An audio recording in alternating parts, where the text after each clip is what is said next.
It's Thursday again, tell everybody to lock in, grab some popcorn, a drink, and go and throw your AirPods in. It's the 1 hour show, constantly speaking facts. Bulletproof stats are always shooting from Matt. And when it comes to Kyle, you getting numbers and style. Jake is gonna educate you, he has that knowledge on file. Players, step your game up, don't be sluggish or lazy. Or Jimmy J might hit you with a shaky baby. Catch him on YouTube or any podcast platform. Breaking all the news down like Shaq does the backboards. No hot takes, this is where the hottest debate's at. Now kick your feet up, cause it's time for straight facts.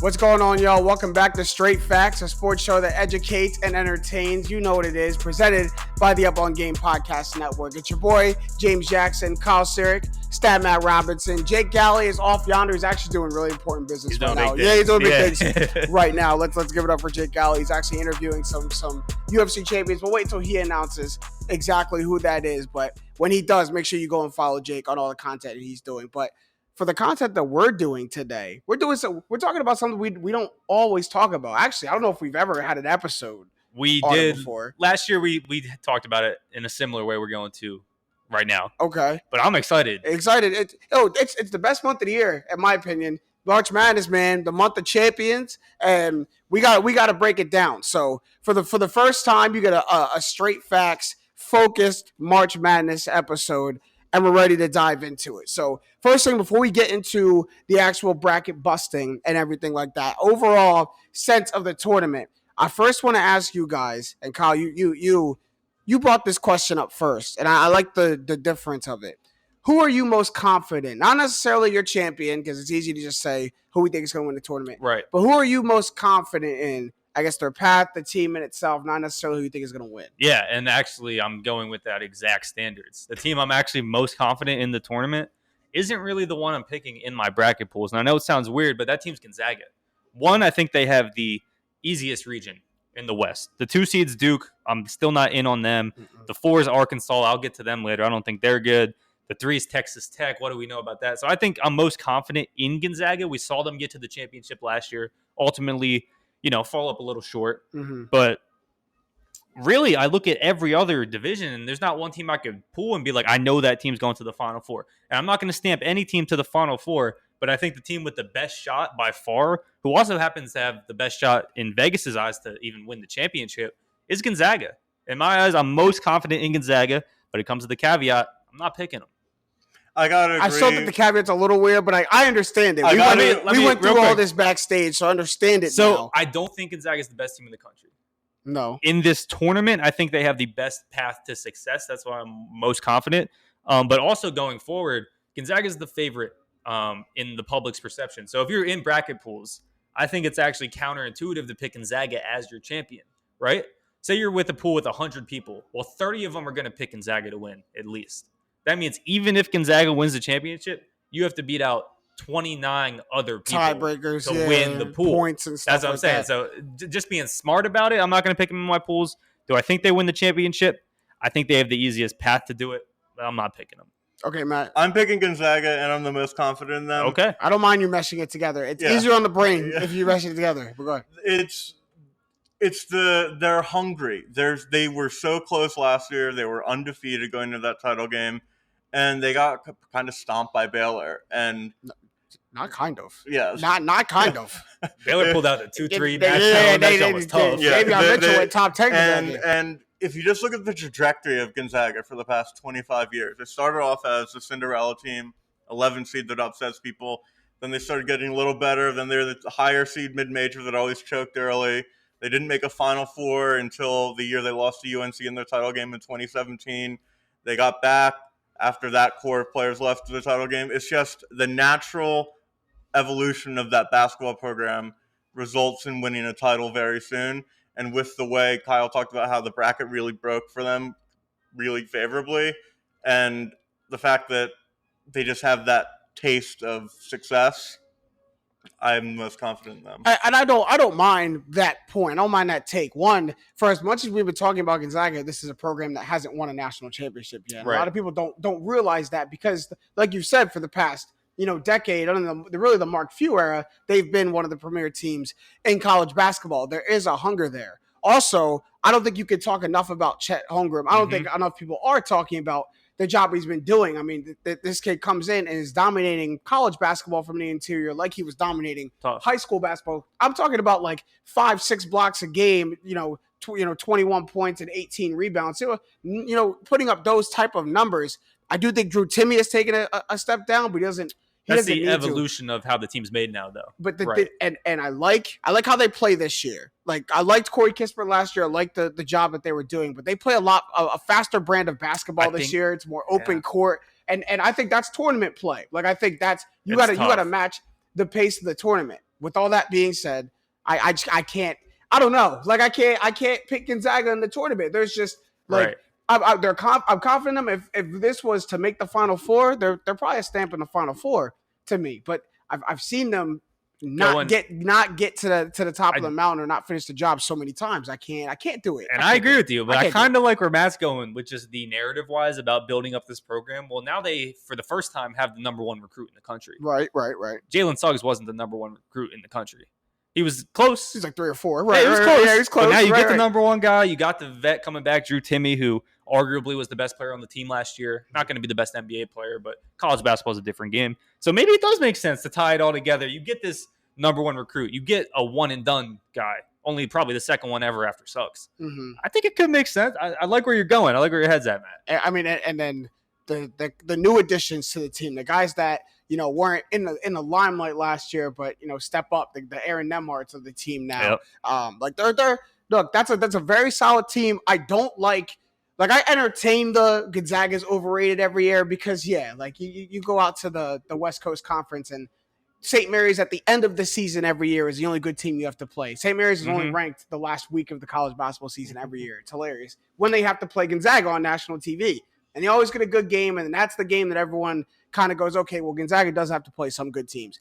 There's a reason why Gonzaga ends up back in Elite Eights and Final Fours and makes runs like that year after year after year. This is a very good program. Mark Few is a very good coach, is a very good team.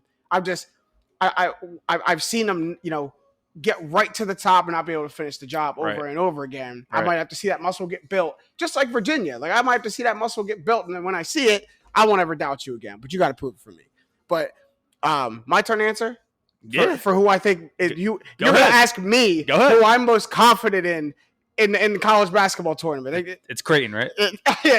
Obviously. No. I'm biasly, yes. I am most confident in Villanova, obviously. But if you I think really changed my perspective on how I saw Villanova basketball. When you see it from a sideline point of view, the reason I'm confident is because I see their process. Yeah. And their process is a day in and day out grind, a attention to details, getting the little things right so you can perfect the big things. And even when you see, their pregame warm-ups, they come out and do the exact same thing, the exact same way every single game, to the point where it mirrors like robotics. They are just going through the exact same motions and perfecting all the same mechanics. And when you see a team do that, from so up close, you have no choice but just to be confident in the way that they do things. Obviously, I'm a huge Villanova fan, but they play the right brand of basketball. They stay the course too. I've seen them go down 17 to St. John's, and I'm ready. I'm panicking. I'm ready to smash the panic button. And we're going to lose in the first round of the Big East tournament. They stay the course, and they go on and win the game. And then they have one of the best, if not the best leader in college basketball, in Colin Gillespie. And with Justin Moore, that might be the best backcourt. And I value guard play a lot in the tournament. There's my unbiased side. I really do value guard play a lot in the tournament. If you have one of I won't stamp them maybe as the best. They're the best. I'm looking around. It's close. But they're one of them. The 1-2 punch of Colin Gillespie and Justin Moore is one of the top in the country. And that can lead you a long way. So go Cats, baby. Come on, man. Yeah, I mean, you might have to check your bracket. I might actually have them winning in your pool. We'll see. I can't check until tomorrow. That'd be cheating. But so actually, that's interesting because you bring up Villanova, and the team I actually think the best in the entire nation right now, the best in the tournament, is Arizona, who happens to be in their South bracket. The reason I didn't pick them the most confident is there's killers in the South. I mean, Nova we know is great. You just mentioned it. Mhm. Arizona's been great all year, 31-3, I believe it was. You have Tennessee. You have Houston is a 5. Who we beat by 20. Yeah, Houston is a That's 5, and they're like 4th on KenPom.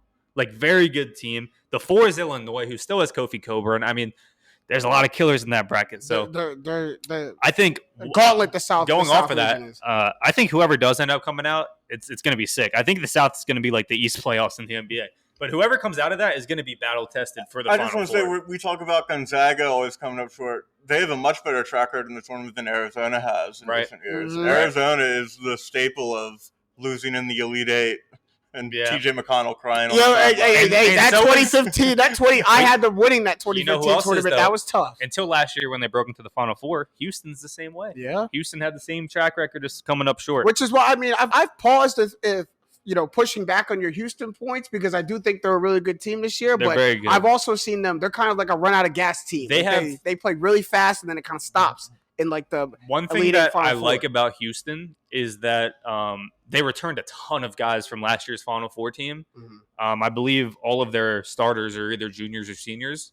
So that means a lot for a program like that to have been there already, right? I mean, Gonzaga's best player now wasn't on the team last year. Right. Didn't even get to feel that hurt of coming up short. Now, Drew Timmy definitely felt it, right? A couple of these other guys. Experience in the tournament too. I think experienced Houston, it's tough to say. I mean, they're going to do better than last year. I mean, they made the Final Four, but that's a team to look out for too. Yeah, no. So okay, I think that parlays, into our next segment perfectly when we talk about sleepers. So we're gonna give you a higher seed sleeper and a lower seed sleeper because there's even some teams that are up there in seeding that people aren't talking about enough too. They haven't hit national radars enough. So I'll start on the far end. Matt, give me your higher seed sleeper first. Mentioned by Kyle earlier, Houston. Yeah. They should not be a 5 seed. Right. They're 4th in KenPom. They have the tournament pedigree, and they're such a good 3-point shooting team. The fact I love 3-point shooting in the tournament, Mm-hmm. and they have Marcus Sasser. They have Kyler Edwards, who doesn't make a lot, but he shoots a lot. And they all have good free throw percentages, too. And that's always a killer. And we saw a lot of teams lose tournament games because a 19-year-old chokes on free throws. Mm. I think Houston, with their experience, with their shooting, and with their thirst to get back. I love veteran college basketball teams. Houston is like a tenacious team. You see them Yeah. play, like they get on you fast. They're similar to Baylor in that way, like a very athletic, very tenacious, very hungry team, and on the defensive end too. And you're going to shake a lot of teams in the tournament because you can't slow down the play of March Madness. There's too much intensity. There's too much built up into it. Naturally, it's going to be fast, and Houston dominates that on the defensive end. And they didn't get rattled. The fact that they lost to Memphis twice convincingly in the regular season, and then they spanked them in the title game for the AAC. They're a team that they kind of beat their kind of little kryptonite they had in the regular season, and they're just flying high on the way to the tournament. Y'all should see the spreadsheet document Matt has in front of him right now. Yeah, no, it's crazy. It's I crazy. mean, There is. I'm sitting 4 feet away from Matt, and there are 1,000 numbers on this screen. I can't see one. Here's where you get into a danger. You get into a danger, get yourself too far in the weeds of this thing, man. Like you're There are proven metrics though when it comes to the tournament. Yeah, you can never predict tournament. But I'm a little scared. I invited Matt to our bracket pool this year. no, seriously. I mean, this man has the encyclopedia of the NCAA tournament. Don't get lost in the sauce over there, yo. Don't get I too gotta far. be honest. I slacked a little with my college basketball regular season watching, so you're cramming for the finals right now. Yeah. You're cramming for the finals. All right, give me a higher seed. I'll get the sleeper. higher seed sleeper, and I think the distinction here really is that the higher seed sleepers are teams we're looking can make a run. Right. A team we could see make a splash into the Elite Eight, to the Final Four, while maybe these lower seeds, a Sweet 16s, their ceiling, but still matched up tournament. So my higher seed is a team who's been but more in the focus since this Big Ten tournament just passed. It's Iowa. Yeah. Another team who I think shouldn't be a 5 seed. Now, Houston has a better case to be a higher seed, I think, than Iowa does. Iowa, I mean, they had to go through the gauntlet in the Big Ten regular season. Every team did. That's the nature of college basketball in that division currently. But I think Iowa has, if not the best player in the tournament, a top 3 player in the tournament in Keegan Murray. Yeah. The kid's a star. I mean, You watched the Big Ten tournament; it was easy to see. it did killing. It didn't matter. His brother's on the team too. His brother, I think, plays a way bigger role. Like you watch Iowa games and you're like, oh, Keegan has the ball. Oh wait, no, that's his brother. Mm-hmm. No, his brother's very good as well, right? Bohannon's back, hit the big shot, of course, against Indiana. You can call it lucky, whatever. They were put in a position to win that game because of Keegan Murley. The thing I really like about this Iowa team, and I know they have a history of coming up short, of really all Fran McCaffrey teams. I'm not sure if Fran McCaffrey has made it past the Sweet 16.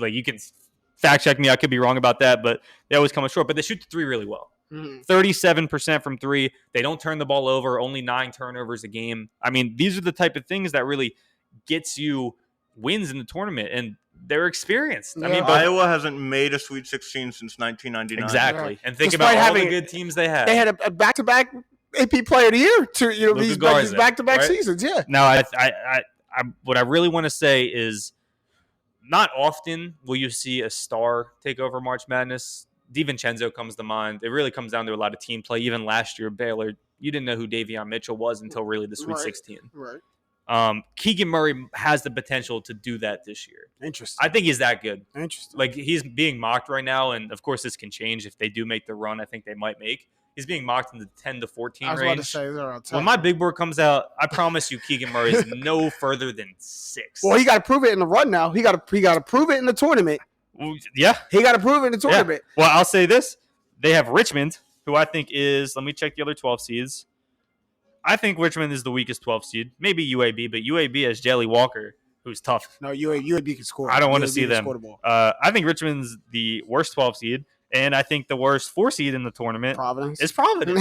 It's Providence. So we could chalk Iowa into the Sweet 16 right now. Now, if you're asking me. the thing that excites, I have a I worry. want to hold for that because when we get to my lower seed sleeper. All right, go ahead. Okay. We put a pin in it. But I have a thing that worries me about Iowa and a thing that excites me. The thing that worries me about Iowa is their slow starts. Like, I've seen them get off to these really slow starts and a lot of these big ball games, and like don't lose momentum in the tournament, especially to start the ball game. Yep. Like that's very dangerous. But what excites me is that dynamic that we just talked about, that flip in this most recent Fran McCaffrey team is having, the ball go from inside out, from Luka Garza back to your guards to Ryan Bohannon to now I have a scorer on the wing in Keegan Murray that can Right. slash and get in the inside that way. They haven't lost anything in the rebound department. They haven't lost anything in the three-pointing and free throw shooting department, which are all key factors in the tournament. But I'm very excited. Like, I can't harp on it enough. Guard play in the tournament. Guard play, Yep. guard play, guard play. Like, Yep. but big man won't win you the tournament. Iowa's they had the best player in college basketball from the inside. Duke, when they had like Vernon Carey and them, had the best players on the inside. Duke won with Guard Okafor, play. though. They did, but I mean, also with Tyus Jones and Justice Winslow. Grayson Allen. Grayson Allen. had There's a great nothing tournament. more I want to see than Keegan Murray versus Jabari Smith in the Elite 8. Crazy. That would be sick. That would be crazy. That would be crazy. My high seed sleeper is my turn. My high seed sleeper. My high seed sleeper. I like Indiana, man. Coming off just this last So when you say high seed, we're talking about. Oh, you got I flipped them. You gotta Okay, flip it. high seed. High seed sleeper than Texas Tech. I don't There you think. go. I don't think enough people are talking They're about not. Texas Tech, Nope. even as a 3 seed, man.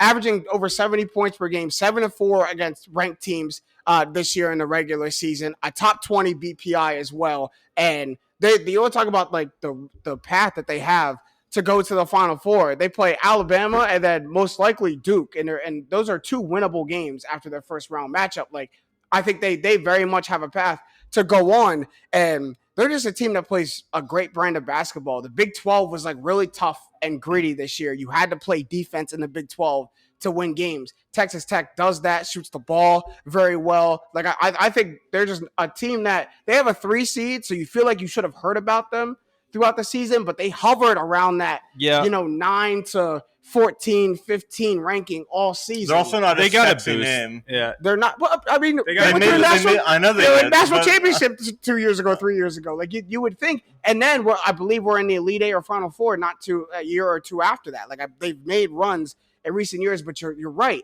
They're not a sexy team, and I don't know why. I've had my eye on Texas Tech pretty much all season. As the Big 12 started to become a gauntlet, Iowa looked State great had in a the run. Big 12 They tournament. knocked them down. Yeah. Kansas State had a run. They got knocked down. And Texas Tech has stayed at the top with the big names of Kansas and stuff like that. So I really like Texas Tech in the tournament. I think that's a good I'm going to pick. talk about my favorite low seed, 13 seed, South Dakota State. Yeah, you guys really tripped me up with that. You, by the way, It's bizarre. It's Matt kind of started like, that in the that's my script. fault. That's my fault. Right, you should have clarified that. You think high is good. You think low is bad. That's what I was. Yeah, That's what I was thinking. Okay, It's kind of, but number wise, it's. I was thinking high digits wise. I want to talk about the South Dakota State Jackrabbits. Go ahead. Great team. Might as well give him some shine. I also want to say, Matt stole my Gonzaga. I rolled with it. Matt stole the South Dakota State. So you had to pivot. I let him have that one. Yeah, But pivot. I'm in So then he with this stole too. mine. Talk to him, man. Right. So they've won 21 games in a row. They went 30-4 this year. I love tournament teams from mid majors that don't know about losing. True. Because they're just allergic to it. So they're it's not like they went 25-9 and won their conference tournament. No, they went 30-4, won 21 in a row. Matt, tell them what they did the last two times they were in the tournament. Round of 64. What'd they do? Didn't they upset VCU? Oh, they won the last two times. Yeah. There you go. There you South go. Dakota State, baby. There you go. And this guy, Baylor Shireman, I definitely knew his name 48 hours ago. He shoots 47% from three. He's 80 of 169 for the year from three. And from two, he's 1 of 7 of 96, 54%. And he's not even their leading scorer. Doug Wilson, the senior, leading 16.5 points per game. I need a dominant tournament game from Doug Wilson. That's exactly And what I again, need. what did I say about Houston? Everyone on this team can shoot free throws. The worst free throw shooter is Doug Wilson at 68.6%. I believe they're the best 3-point shooting team in the country. I think they're number one in the country. They played Providence in the first round. We'll get there. Providence is a bad 4 seed. Providence is a bad 4 seed. And I want to give a little bit of respect to Providence. We're gonna get to Providence as you know, we'll as just a Big East outlaw, but they're a bad 4 Iowa seed. hasn't made a Sweet 16 since 1999. I got the South Dakota State Jackrabbits in my Sweet 16. Wow, I'm not mad at. Wow. Okay. I don't know. I was about to say I'm not mad at. I'm not mad at that being your sleeper. I don't know if they win 2 games now. I don't know if they win 2 games. We'll see. But we'll see. My VTech. I don't know how they got in 11. Are they a sleeper? They're an 11 seed. I'm not saying they're a They sleeper. just won their conference tournament. I agree with this too. They blew out Duke and UNC back-to-back games. in a big spotlight. And game, they're an though. 11 seed. That's true. Not a lot of the people. committee's sleeping. Who not a lot of people are gonna have in the Sweet 16. You've been under. Yeah, then you've been sleeping. I have him in the Sweet 16. Matt gave out. We're in the same bracket pool. I hate giving out these picks, but Matt said he has South Dakota State in the Sweet 16, so I'll give him this one. I got VTech in the Sweet 16. One, they're straight up better than Texas. If you just want to look first round, Mm-hmm. the fact that Texas is at 6 is crazy. They have a lot of guys that never came together this season. I think that's a first round bounce. 2, they're an experienced team. 3 seniors, 2 juniors. That's who they start. That's who they started all 35 games this season. It's a good nugget. No one's gotten hurt. Mm-hmm. Every single one of them has started every single game, and they're one of the best 3-point shooting teams in the country. I mentioned how Iowa can shoot the 3. VT shoots it better. Almost 40%. They're third in the entire country, and their opponents are shooting under 32%. You want to shoot in the tournament, you don't want to shoot with VTech. Right, You think you can shoot? You can't shoot with you VTech. can't shoot with They got shooters over there. They got shooters over there. They got shooters over there. I They seen can't the shoot with ACC VTech. basketball. This wasn't the hot, sexy team mid-season. That was Wake Forest. Wake Forest fell off. Right. VTech stood up, took those shoes, beat Duke, won the ACC championship, where a lot of people believe in that momentum going in. I agree with Matt. If you haven't lost since like December, like South Dakota State has, that's big. I'm not putting too much stock into that because I think the ACC was pretty weak this year. I mean, I got the weakest team in the country, so we don't even need to talk about them. But I love how Virginia Tech fits the romantic nature of March and March Madness because they're only they won their first ever ACC tournament ever, and they needed a 3-pointer in overtime at the buzzer to beat Clemson, or else they'd be in the NIT as like a 3 seed. Yep. And it's just that's what makes March so great. Yeah. It's that kind of and then they win. They beat UNC. They beat Duke, and now they're they're an automatic bid in the tournament for winning the ACC. It's just I love the narrative. that's crazy. An automatic Power 6 team is an 11 seed. That doesn't happen much. I remember after Georgia won the SEC tournament like 10, 15 years ago with a losing record, and we're like a 14 seed. Yeah. I mean, Virginia Tech. If you watch, I'm big on VTech. If you watch the way they beat Duke, that's the way you win like tournament games, like that style of play. Even though Paulo Banchero got his semi in the tournament, they came up in huge spots in that game, and like I mean they ran Duke out the gym. It was crazy to see. I got him in the Sweet 16. Texas can't beat. I'm low on Texas. Texas can't beat. I individually the players that Texas had. It didn't come together all year. I like the way you said that. It hasn't, man. It didn't come together. All right. My lower seed sleeper tongue twister there, is Indiana, the team that everyone just watched win that play-in tournament, that play-in game the other night. Trace Jackson Davis might be in another mode right now, a monstrous play-in game, and momentum is a lot in March Madness in the tournament. And I like the way like we watched teams, come into the play-in as big teams, as Power 5 teams, Power 6 teams with big names that didn't have that great of a season. And then when they get that win and get into the tournament, then they start playing these familiar teams or these lesser teams, and they start winning. I think Indiana fits that mold. Also, they played in, to me, undoubtedly the best conference in the country this year in the Big Ten. I would agree. And they've put up a good fight against most of the teams because they played so well at home this year. They were like Rutgers, where if this tournament was played in Indiana, they might win the national championship. Like that's how well they could play at home. So I know they have at least a fighter's punch against the best type of teams in the country. And I think they can ride a hot hand in Trace Jackson Davis. Also underrated. I like Mike Woodson as a coach in the tournament. Just about to say for some reason, I love Mike Woodson as a coach in the tournament. So give me Indiana now. Your criteria was like you could see them making a run. To be honest, if they won the round of 64 and lost in the round of 32, I wouldn't be too surprised. I might actually have that in most of my brackets. But that's a 12/5. But that's a team at midway through February was outside of even the bubble conversation looking in, and it took a couple big wins even to put them on the bubble, and then they win a playing game like that. Yeah, so. I think they're a good team. The one concern I have is I do like Trace Jackson Davis. He's not really a true 5. They play him as a true 5. You could get in trouble there. College basketball 5, though. Right, kind of, though, but he's still like small for that. I do like just talent-wise, the moves he makes in the paint are very good. I think he's a good player. His presence around the rim is crazy. They might be a little too reliant on him when the shots aren't falling. Mm-hmm. That's the problem.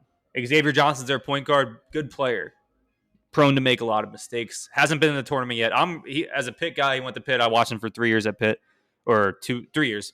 I'm excited to see what he has going. Miller Koff has not been playing as hot. So when this team comes together, I agree with you. And Indiana can play with anybody. Yeah, they should have beat Iowa, the team we already talked about as being so good. They should have beat them in the Big Ten semifinals. And I've seen a lot of times this year Trace Jackson Davis. I mean, I've seen him do that, but I've also seen him down the stretch of games like make like bad plays to lose Indiana the game. So it's I don't want to say it's a flip of a coin, but it's dependent on which Trace Jackson Davis you get at the end of basketball games. There's also certain teams where like athleticism really works, and those are the teams that can shoot. Indiana can shoot, and the athleticism helps. I'm going to get to another team that can't shoot in the athleticism or they're overly reliant on.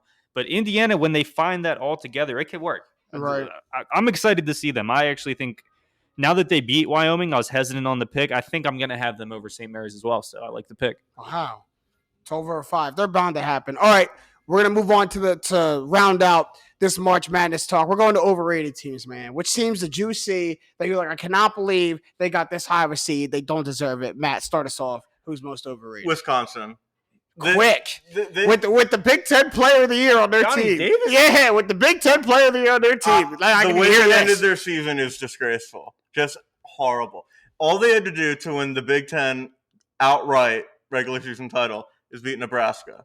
And they lost. And how did they respond to like getting embarrassed? Like, oh, we didn't win outright. We're going to win the tournament. Boom. First game they play, Michigan State, they lose. I hate them mentality. Tom Izzo in March, though. That's Tom Izzo in March, though. I don't care.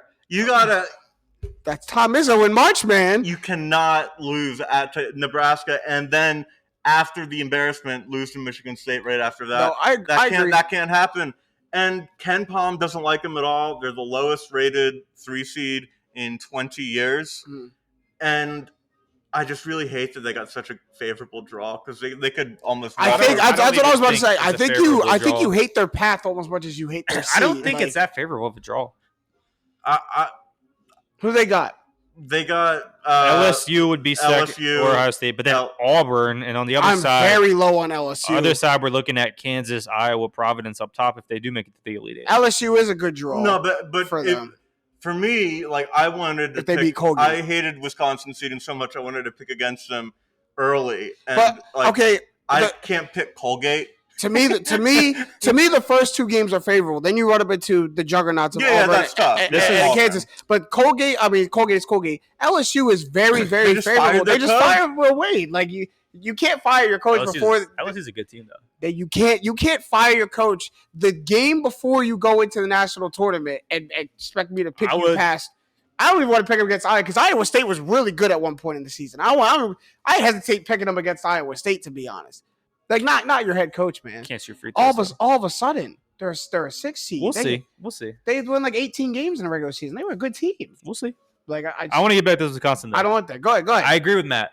Overrated for a 3 seed. In fact, I think they're the only 3 seed that can lose. I think just unfavorable draws. I think Colgate is actually a solid squad. If there's one 14 seed that I think can win, it's Colgate. I don't think Longwood can beat Tennessee. I don't think Montana State can beat Texas Tech.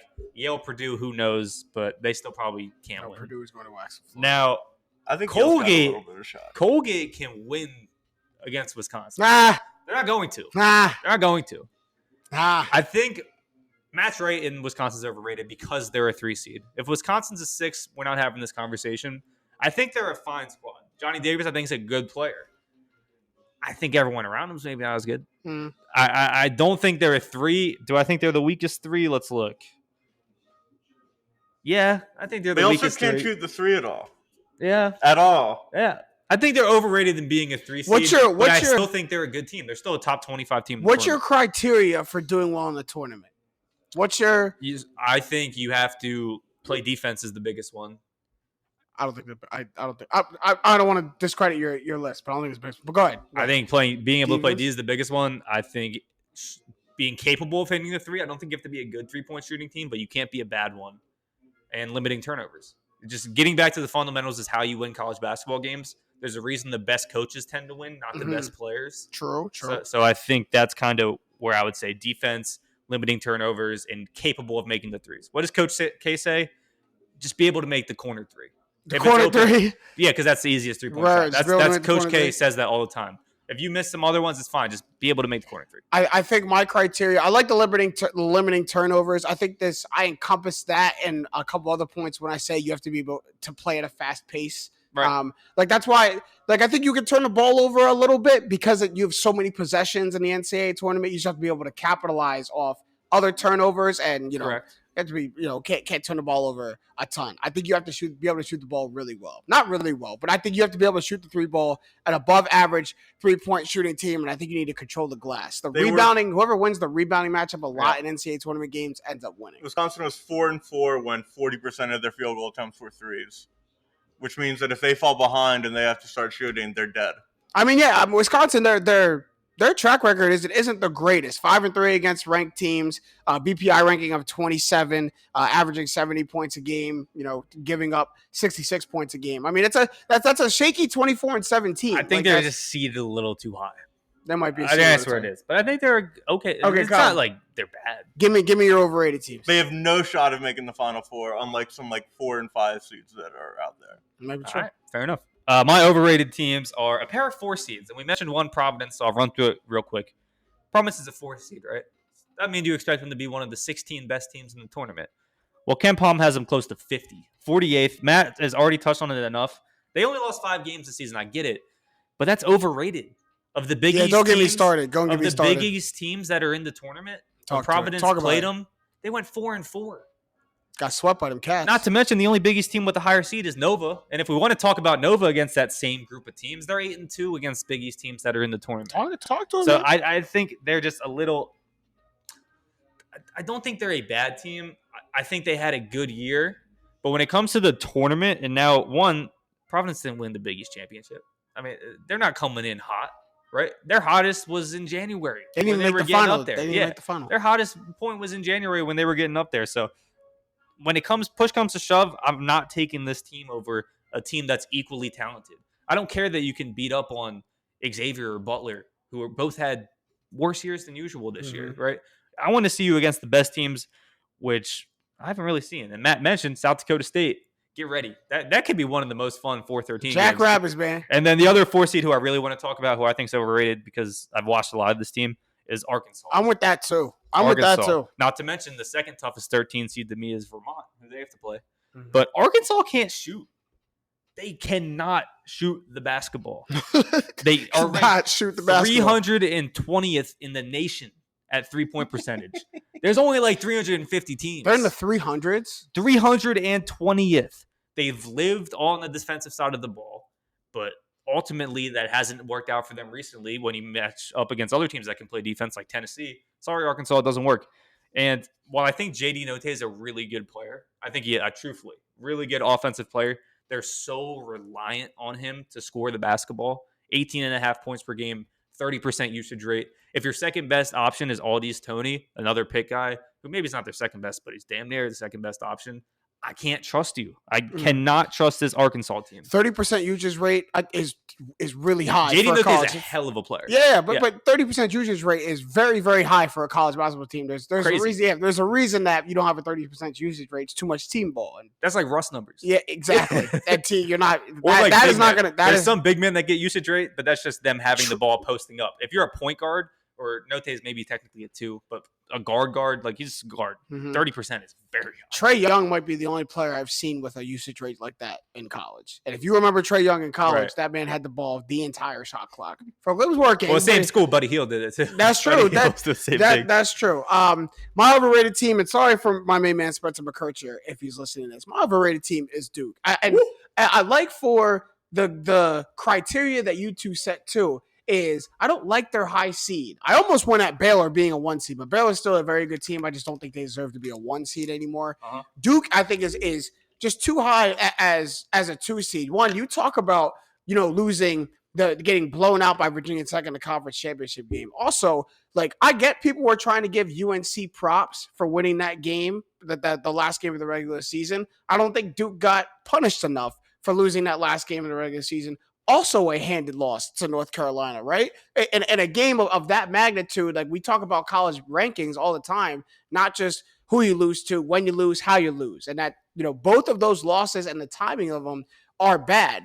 I'm also not sold on Paolo Banchero. I don't know how you guys feel. I'm very interested in your future big boy to where Paolo Banchero comes out. He turned me. I'm did not a fan of Paolo Banchero. I was not buying in at all at the beginning of the year. I saw a couple games, really just a couple like spots in games, couple pockets where he's playing really well.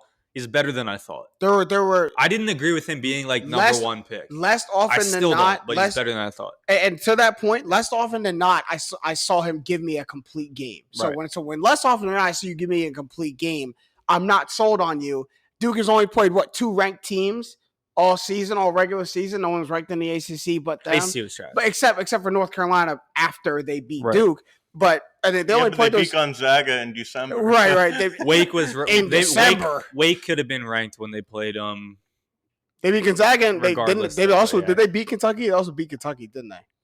The first game of the season. I think they're up in a game. Duke's got the pieces. I don't know why it's not coming together right now. Well, and I think AJ Griffin's even making a leap right now. AJ Griffin has now become a good player on this team. Where that's where the focus should be. The before. Focus should be AJ Griffin, not Paolo Banchero going in the tournament. But I have yet to see, and I will be honest, I haven't watched every single Duke game, but the last 8 regular season games were on ESPN. I watched a lot of them, so I didn't see a game, at least in a big moment. Virginia might be the only game I saw where everybody had a good game on Duke, where everyone was hitting in their spots. Everyone was having their game. It's either Paolo has his game, and then AJ Griffin doesn't have his game, and Mark Williams doesn't step up like he should. Like I haven't seen everybody put that together. I do think they've really been struggling just the last 4 games, losing to UNC, almost losing to Syracuse when Buddy Boeheim was out, barely beating Miami, then losing big to Virginia Tech. That's terrible form going into the biggest tournament of Coach K's career. And don't let the names of these teams fool you. Like normally you think of a normal ACC. Syracuse is bad. And Syracuse. Miami's mediocre. Syracuse only played well the times that they knew they were on ESPN. Syracuse should have beat Duke without Buddy Boeheim. Yeah, but Syracuse. Buddy Boeheim didn't even play. Syracuse played very well against Villanova. They played very well against Duke. the ESPN games. When they were off ESPN, when they're off the spotlight, they weren't playing that well. So like I don't give a lot of stock into Syracuse. I don't give a lot of stock into Miami. Miami played well at the end of the season. Miami's not bad. They started to pick it up late, but that's not an excuse for like why you edged out a game against Miami. You've been a top 10 team all season. You shouldn't have been eking out these wins in the corners and semifinals and then getting scraped off in the championship. It's just I think got to move you off the 2 line. I'm not gonna lie. I maybe agree with you. Duke's a little overrated, but I think they have the guys that can get it done.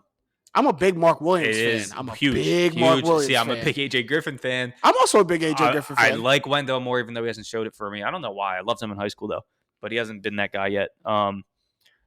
I think the cool thing recently, since they've lost that UNC game, is to write Duke off.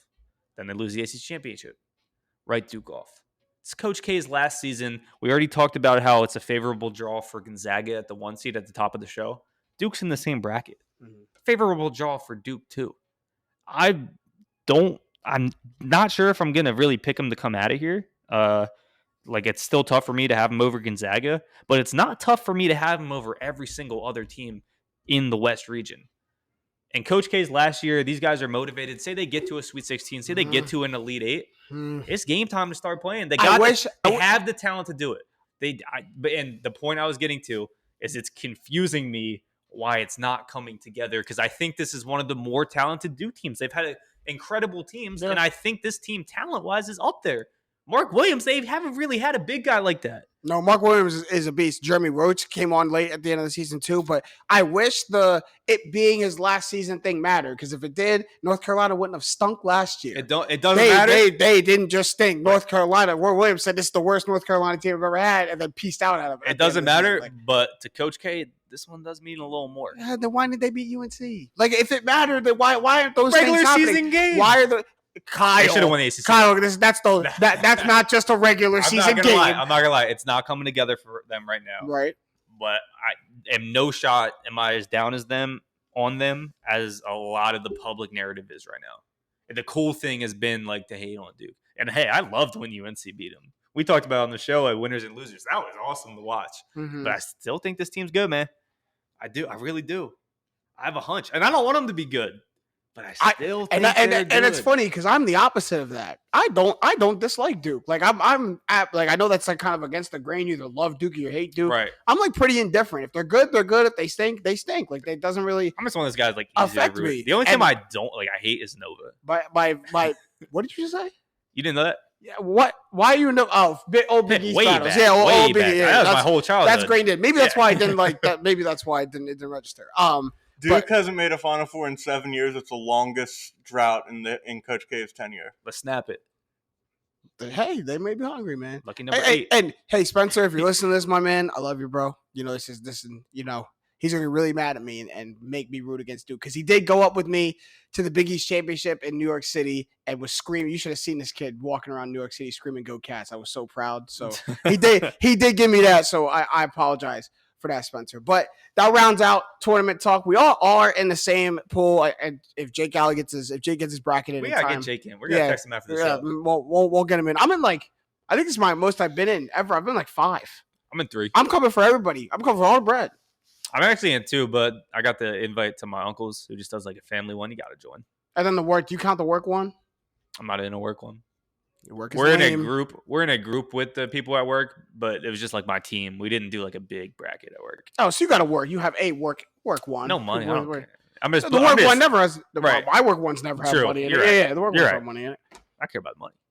Exactly. That's why I'm in so many. I'm coming for all of them. But March Madness tips off Thursday is when the first games start. The last playing games are tonight, Wednesday night. But you know what it is. You know what time of year it is. It is the skip class, not pay attention at your job, call in sick, whatever you got to do to watch and be posted to Turner Sports Network from now until the first week of April. It's going to be. Well, so you see the Google Trends. What channel's True TV? Yeah, there you go. There you go. True TV. Got you 683 on Verizon.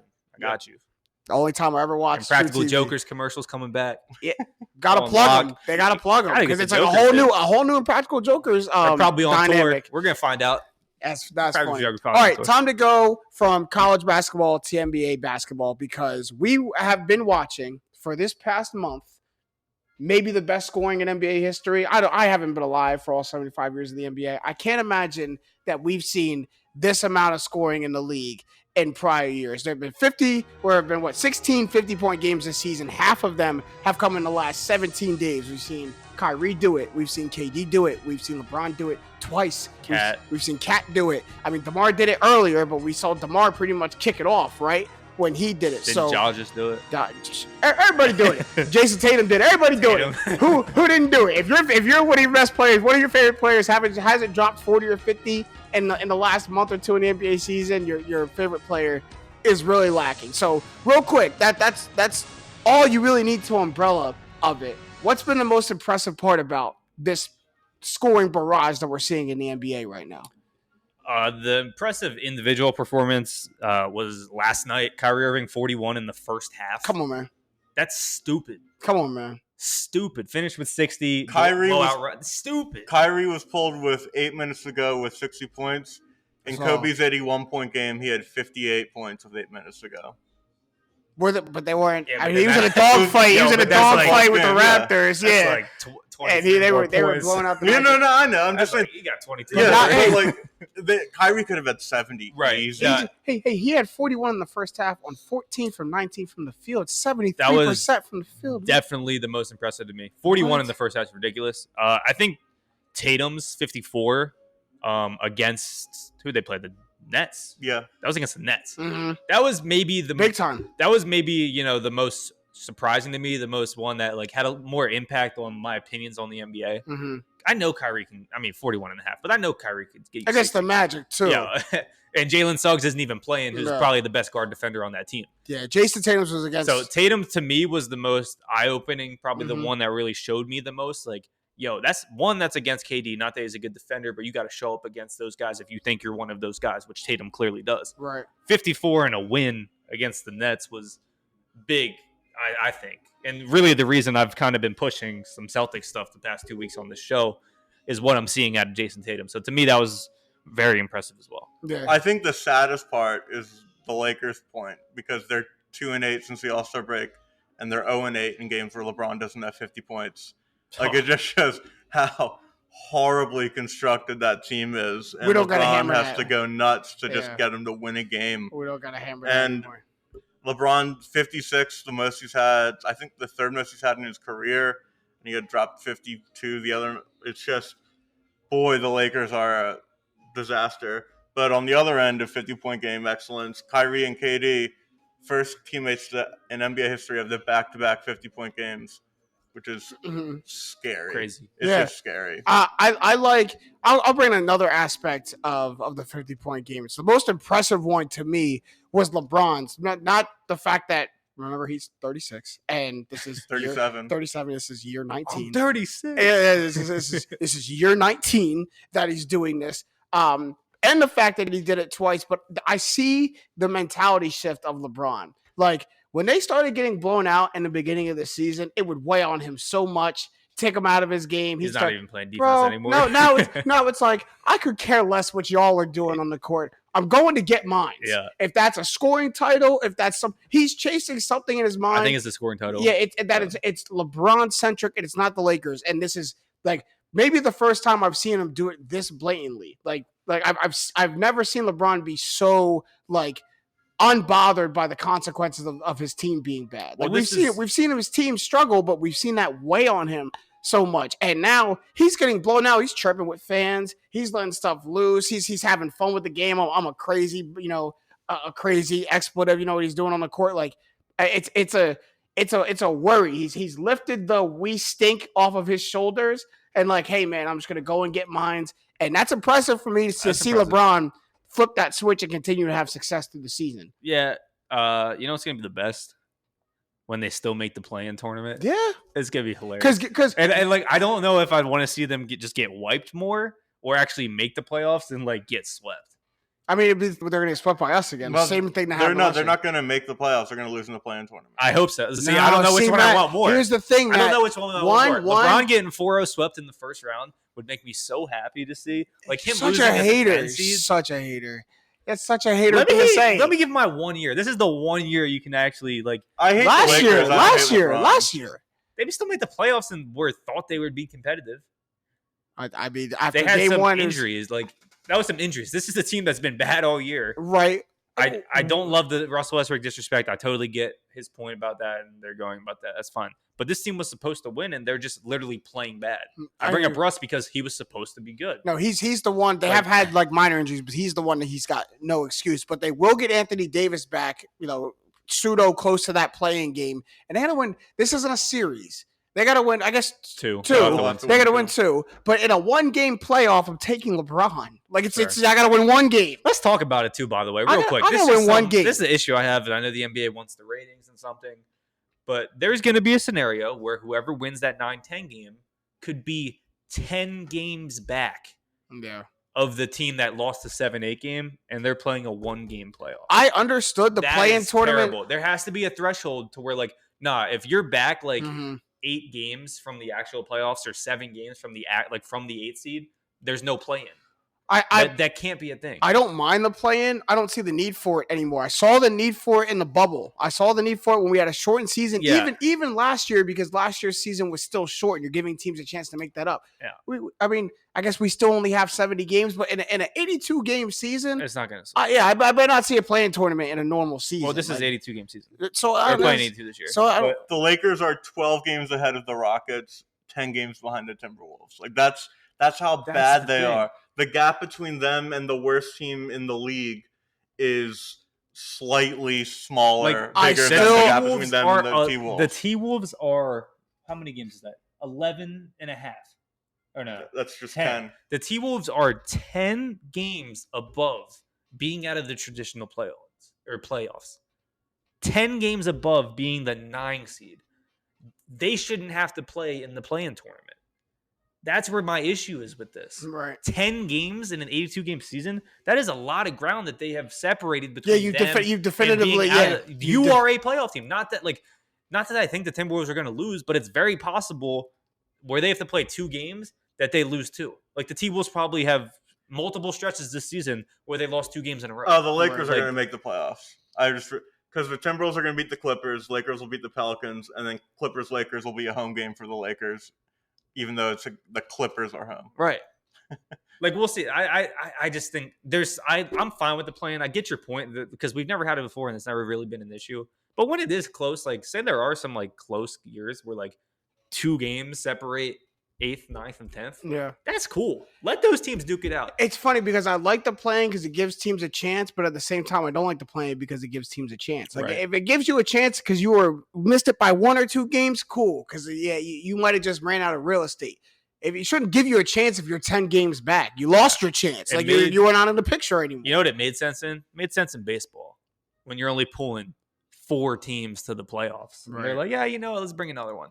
And we'll see how baseball looks next year. I know they're changing it all up, but what baseball did with a 1 game where 2 teams play each other to make the playoffs, that's fine. Only 4 teams from each National League and American League were making the playoffs. The NBA, half of the league makes the playoffs. The NBA, that's where I think you don't really. The NBA has a regular season problem where you can just like tank or just be really bad for a lot of the regular season and still be the favorite to win your conference, like the Nets are this year. The Nets, I don't know what the solution is, but there has to be a solution. It's a one-off year, though. But they're like the Lakers were highly rated when they were the 7th seed last year. The Knicks got bounced first round. I know the Knicks made the finals from an 8th seed before. Yeah, like the regular teams coast so much in the regular season. Adam Silver's been like exploring some like in-season tournaments, kind of like how like soccer has, but that won't work here. I don't think I don't know what the solution is, but I think sport in general in America has to value regular season more than they currently do. Hockey's really bad too with it. Yeah, it's tough when you play that many games and it should matter. And half the league still makes the playoffs. Yeah, it should, but like at the same time, they're not going to change it now. No, it's too much. Playoffs are too much money. And also just too much like history. Like You know what would actually be the worst? If LeBron gets to 40K and then they just change it. Oh, we're only playing 50 games a year. Like No. No one will ever touch it. LeBron's record can I'm never. not Yeah, saying- no one ever touch I it. don't think you change the number. I think you reward the teams that are high up in the standings more, and I'm not exactly So sure you just how. cut playoff teams. No, That'd be the I way don't to do even it. know if you cut, but like What it's else like could you do? like in the first round, the 1 seed only has to win 3 out of 7 instead of 4 out of 7. That's like, crazy. like stuff All like right. that. Now he's getting crazy. It's All funny right. because if we put a list, if we compiled a list of all of StatMat's like suggestions to fix, like the rules to some of these games and the structure to some of these leagues would be insane. Would be wild. I'll But tell you they'd be what. I'll tell you what. It'd be better. We won't be playing basketball anymore. Yeah, but StatMat would have it all different. But we're almost out of time for this episode of Straight Facts. As always, we can get to the shots up at the buzzer before we ride out. Got something to say at the buzzer? Matt, you can go first. Go ahead. I want to shout out my Liverpool. Go ahead. They were down 12 points. For the 3 Liverpool fans listening right now. They were down 12 points You to think Man it's that big? City in January. Looked like Man City was going to run with it. Like Mo Salah, Joel Matip all had to leave for the AFCON Cup, and Sadio Mane all had to leave. It looked like, oh, Liverpool's going to drop some games, and Man City will run away with it. Liverpool has not lost, and they are now 1 point behind Manchester City with 10 games to play, and they play Man City once during that time. So it's game on. The quadruple is on. They'd be the first English team to ever win all 4 major trophies in the season. If they win they already won the League Cup. They're in the quarters of the FA Cup. They're in the quarters of the Champions League, and they're a point behind in the Premier League. Go Reds. There you go. That's good. That's good. I like Yeah, that. let's do that. I wish I had responses. Yeah. I I wish I do. could really talk to you about soccer. I just can't. I'd stopped following ever since Barcelona started puking on themselves. I'll tune into the World Cup. I used to know all the players. I still know a bunch of the good players just from playing FIFA, but Right. Kyle, we just say the buzzer. I just like it. Just kind of we didn't get to the NFL, but it is crazy that the Steelers picked up Mitch Trubisky to be a starting quarterback. That one kind of shocked me. Yeah. That one kind of shocked me today. Multi-year deal, too. One like QB's like you could get Willis or Pickett probably with the trade. Like Pickett's starting to get some attention, man. and like you need a quarterback, you need a franchise quarterback. You have one in your own town. You have one that all your fans want. You have one that fits the system you have. And I'm happy. And that you're in a position to And draft. I'm actually so happy that Kenny Pickett just got taken off the table for the 2 teams I didn't want him to go to. Washington because he'd be in the division, and Pittsburgh because I just want him out of Pittsburgh for his career. But Mitchell Trubisky was the choice. was the consolation prize. It ain't no consolation. They said, "Oh no, that's going to be our quarterback." What are they going to do this year?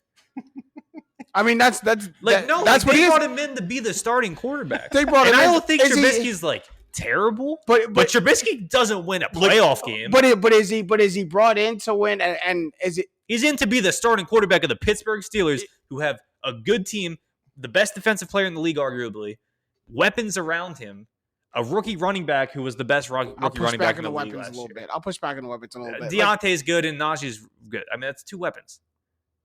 A history of winning. It has to be weird just to be a Steelers fan. It's got to be, because are you chasing?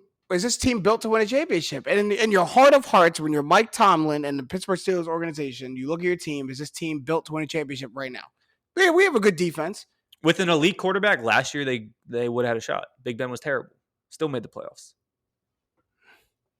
It's weird when you talk about these teams. It was like they're still really good. Just the Steelers are always really good. It's weird. I think the Steelers are doing a full rebuild because they know the AFC is so stacked with talent.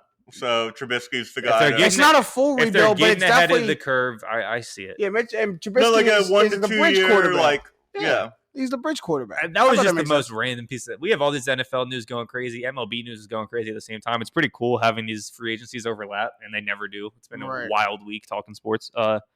But that was the one that really surprised me. Yeah, that's crazy. I just wanted to hear the take on those. Mitch Trubisky? I mean, I thought it was very underwhelming. I thought it's a head scratcher move that anyone I think would pin Mitchell Trubisky to be our starting quarterback. Now, if he goes into a situation where he has to earn the job in camp, like he goes to a team and then they draft a quarterback as well, and then they have to duke it out in camp and he wins it, albeit. I But think to like you said, to hit your wagon to Mitch Trubisky right now and say he's definitively our starting quarterback for the next 2 years, yeah, I wouldn't want my team to do it.